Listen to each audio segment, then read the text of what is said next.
Alright, Daredevil Born Again Episode 4.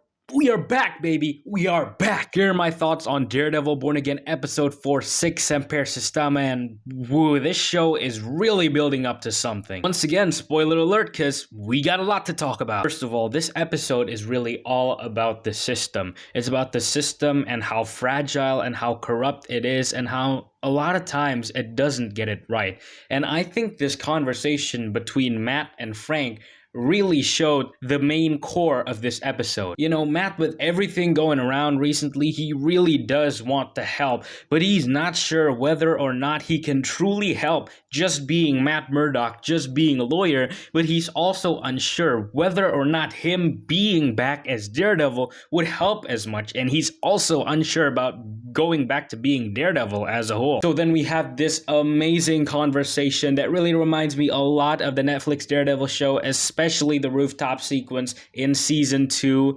because this moral debate, this kind of stuff, this is what we love. I mean, you got Matt and all his doubts about the system, why he takes justice into his own hands, something that Matt clearly understands now with what he did to Dex. You know, Frank asks him if Dex deserves to breathe the same air as him when Foggy could no longer do that. It's quite a short conversation, but it's very effective, and they sold it really well because we'll definitely see more of these guys in action. And I really love the fact that this show also focuses on smaller court cases, but they also have a huge impact on how the show is gonna go. The whole case of Leroy Bradford really just shows to the extent of how broken the political system and the justice system is in New York, something that Matt is trying to solve. And obviously there's a heartbreaking opening scene with Hector's niece Angela. She talks about how shady this whole thing is. I mean, Hector is a lone man against an entire system. There must be something going on behind this. It was a very emotional conversation, and throughout all of it, what was running in my mind was,